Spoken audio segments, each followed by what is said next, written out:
we finally get to have some love muffin? We do. Delicious chia pudding. Tastes real good after a bike ride. We just rented these Forbidden Dreadnoughts here from Double Down in Moab, and we're really excited to test them out, especially with this, if you come over here, this crazy high pivot system. Let's see, these things are 70 in the front and 54 in the back, so they're big. We're gonna go play with them.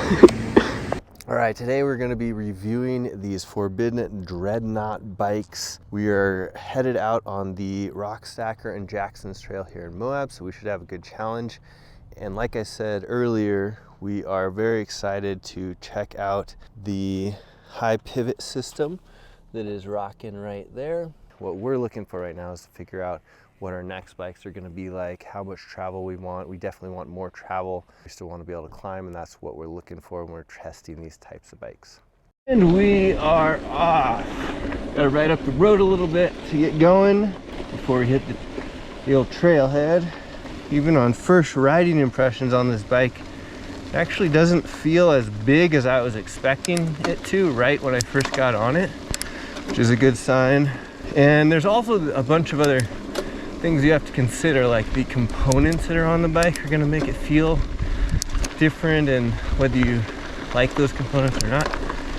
The shifting is really nice with the Shimano shifters. I can tell you right off the bat I like a little bit more rise in my handlebars. Not used to these punchy brakes, but I think that I might like it. All right, first little descent down the High Mesa Trail. Whoa, these brakes are definitely something to get used to. They're way punchier than my SRAM brakes.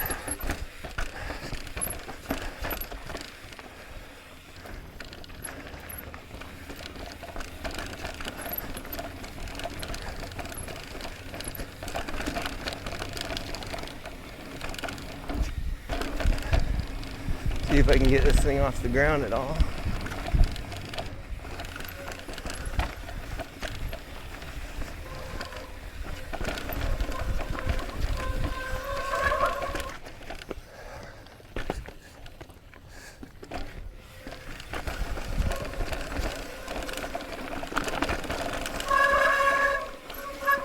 Hello.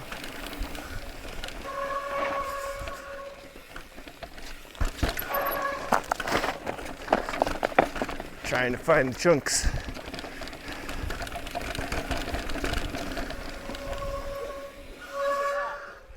A little bit different than last time.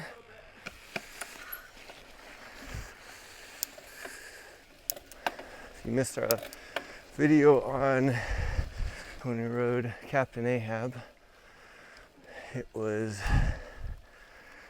totally a river crossing when we went through that last time.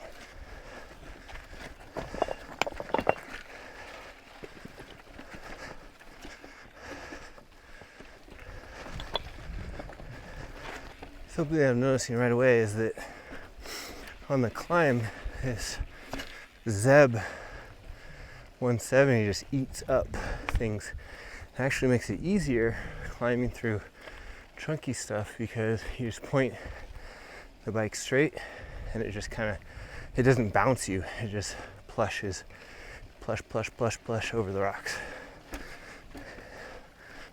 Turning definitely feels like it's a longer bike than, of course, my Rascal. I didn't look to see what the numbers look like compared to the Rebel Rail 29. I will put that in the video.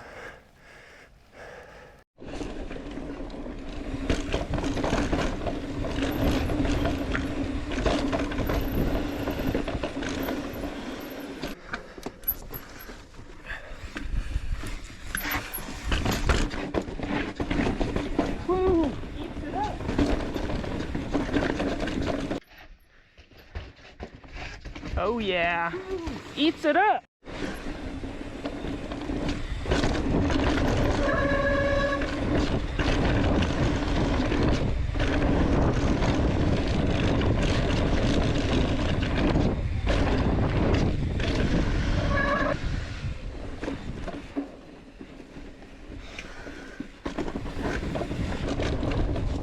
All right, so we're halfway through the ride right now, and I thought I would stop and talk about how this thing climbs, because the first half of our ride is climbing, and then we're gonna head down Rockstacker and Jackson, which should be a nice downhill.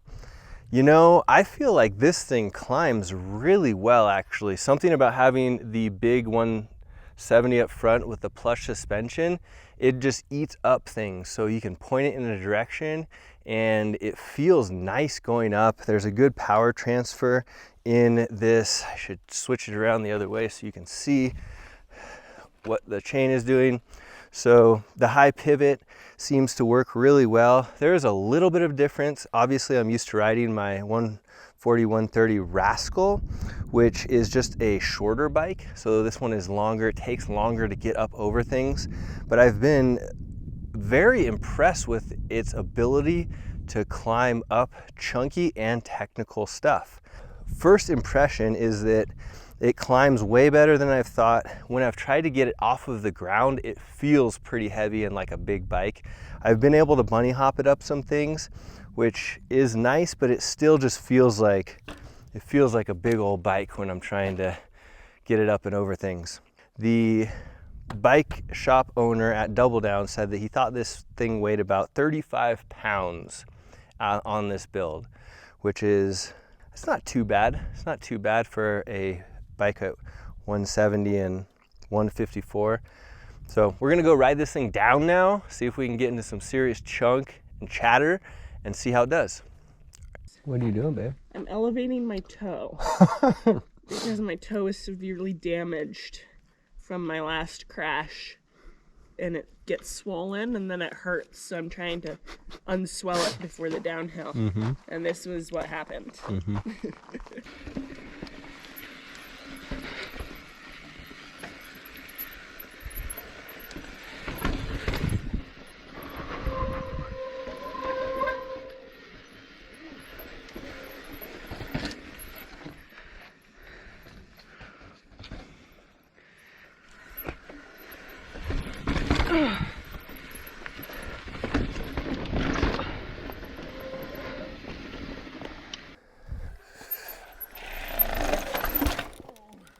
Well, it was slippery. Whoa.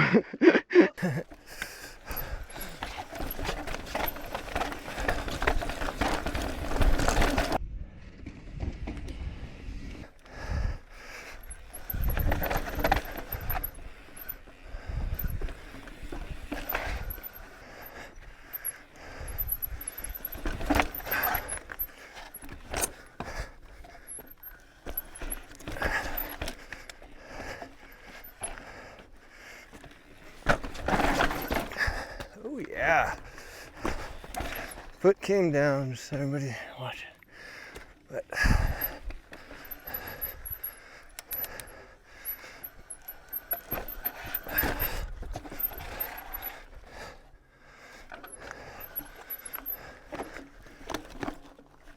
it's good. A lot of these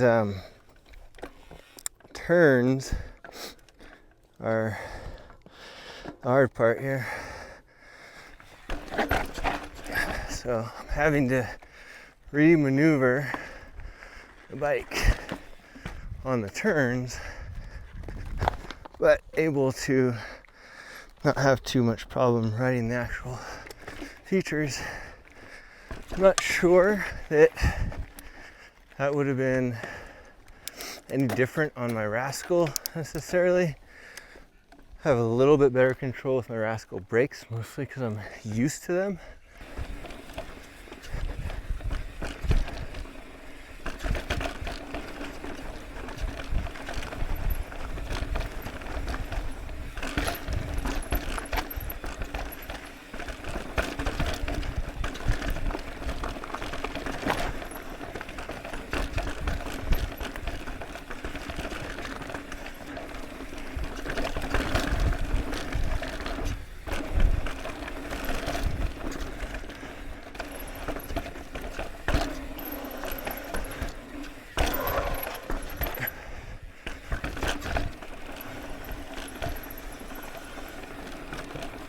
Super pretty views out here. testing bikes, getting views, riding some fun trails. Can't beat it. Getting started on Jackson's. First time riding all these trails, if I didn't mention that before. So, kind of coming in blind on a bike that I'm not familiar with, but it's a downhill machine. So, that is at least good.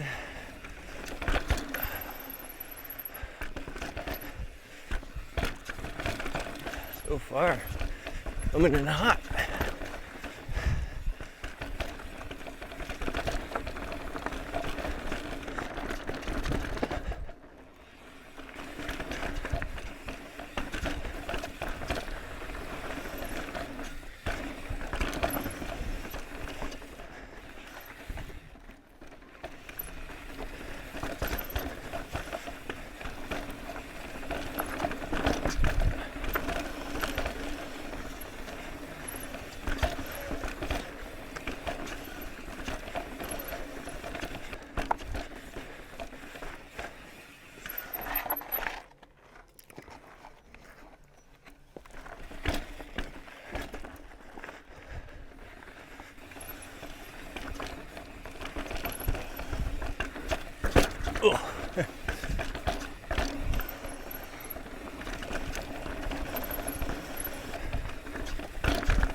Definitely rideable if you knew what you had coming there.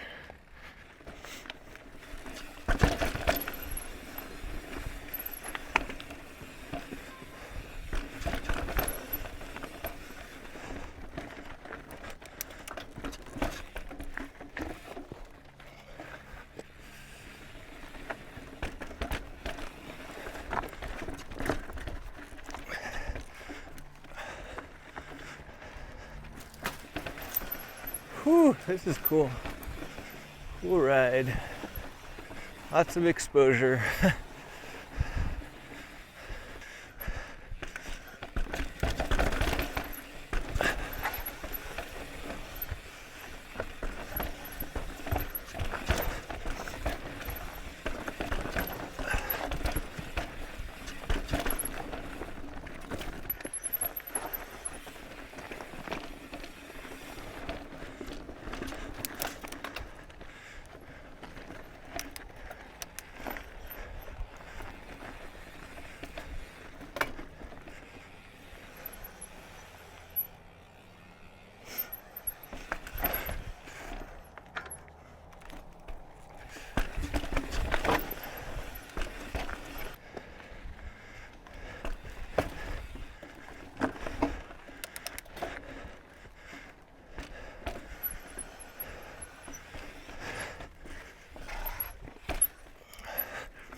Cool but technical. Hey.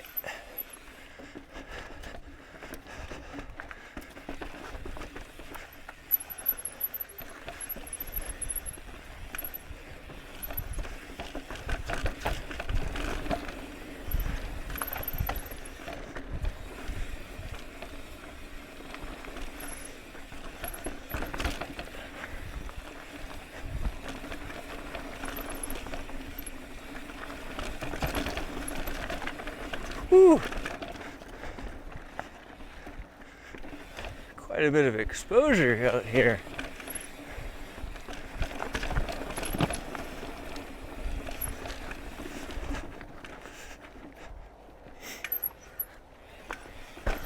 Woo. Yeah.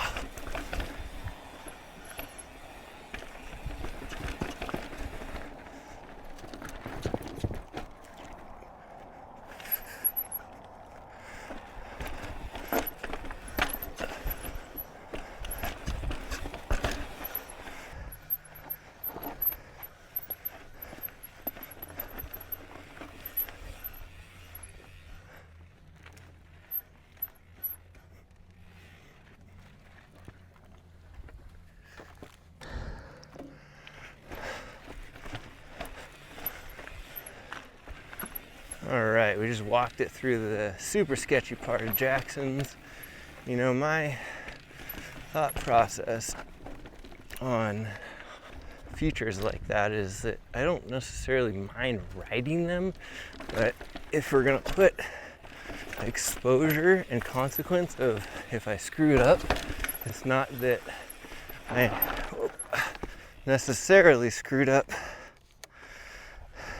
and fell, it's that I screwed up and fell, and then because of that there's a cliff, and that cliff is the part that you can't really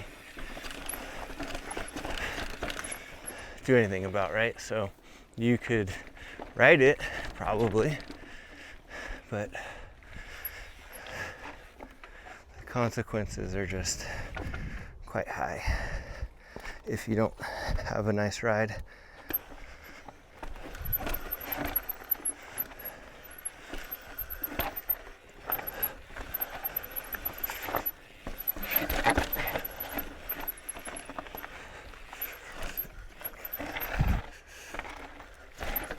You're welcome. Whew, that was awesome. It was fun riding, technical, hard. Bike performed really well.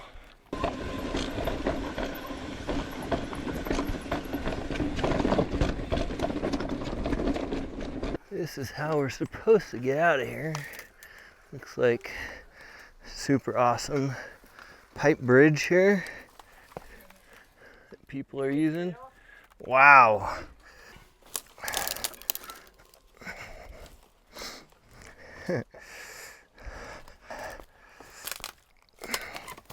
Yeah, there's a trail up there, I think.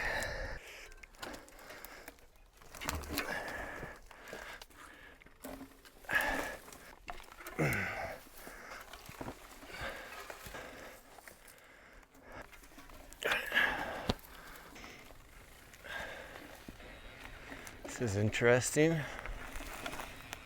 All right, just finished up the Rockstacker and Jackson's loop and concluding thoughts on this Forbidden Dreadnought here. It actually feels like it climbs much better than I would have expected for a bike that was this big, meaning the 170 and the what do we say? 154 in the back. So that was awesome. Like the suspension felt super plush. And I would say that the bike is surprisingly nimble on the downward techie stuff. So like the combination of this heavy a bike with the Shimano brakes made it feel like you had a lot of control and were able to take your time and kind of maneuver and hit drops and techie things that were great with the combination of this suspension. So those were the highlights of this bike. The downside was that it felt like a heavy bike.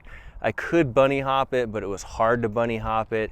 Even when I was trying to just like pop to drop off of ledges, it felt like I had to really be ready for that to happen by loading the suspension and having the time to do that. If I was going fast and I needed to do it quickly, I couldn't just do a quick little pop and get as much as I wanted to off the front end. I found that there were times that I would have, let's say, a couple foot drop coming at me quickly, and I would just get the pop enough so that I didn't roll off of it, but I would kind of land front tire then rear tire rather than that nice smooth front and back tire at the same time. So that was something. I think that if you rode some super chunky like ups and downs consistently, like in Ecuador, for example, if you guys checked out our Ecuador videos, having this bike in Ecuador would have been fan-freaking-tastic because you were just like sledding down these trails, and the bike tended to want to go where the trail was. So that was another thing that was cool, where sometimes you'd feel like if your bike is too light or it will like get off track and you have to control it on there, this bike tended to find the trail really well when you're in those technical or like kind of like washed out dirt sections, which was super cool. So I think this bike is for somebody that's looking for a place that has a lot of steep stuff. It climbs plenty well. I didn't think that there was any issue with climbing unless you're like trying to hop up things. I wouldn't have wanted to do that. But if you're just slamming up even tech, you could track stand real nice and easy. It was well balanced, and then you could continue going. And then when you got to the downhill part, you could just kind of sit back and let the bike take up, you know, whatever was coming at you. To touch on the high pivot system and what I noticed there, it was just super smooth. Like, I think that helped with the climbing, and I don't know the technicalities enough to really tell you why that was. I'm sorry about that. Maybe someday I will understand it more. I'm trying, but I don't know that it's a bike that I'd want for a daily driver though, unless, meaning a daily driver that was going to be like your all-around bike where you were going to ride all over. Like, I wouldn't want to ride this bike necessarily in Fruta, especially like at 18 road.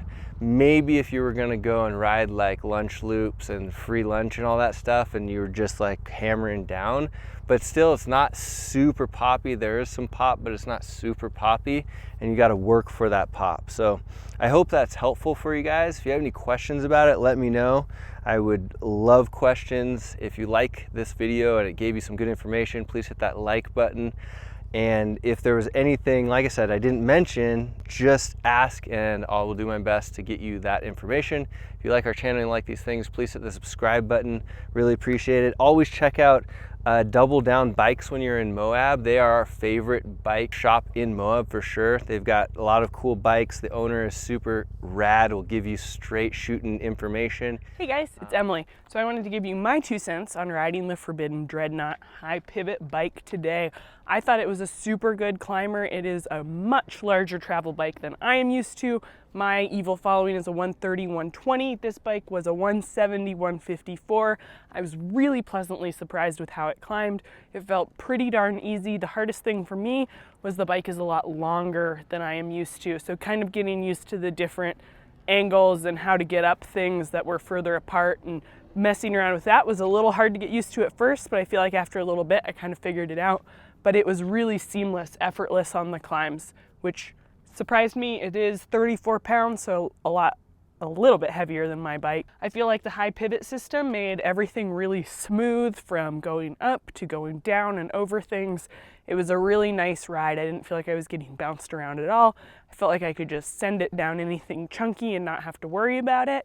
I felt like it was really hard for me to get this bike off the ground. So I tried to jump it a couple times and had a little bit of success, but it just felt really heavy and big underneath me, hard to get up. I think I'd have to really work for it if I wanted to jump this bike. It was a good bike for certain trails, and it wouldn't be my pick for an all-around bike for all the different variety that we ride, but overall, pretty fun. Thanks for watching again. Really appreciate it. We're gonna go and enjoy some food that Moab has to offer, and we hope you guys have a fantastic day. Cheers.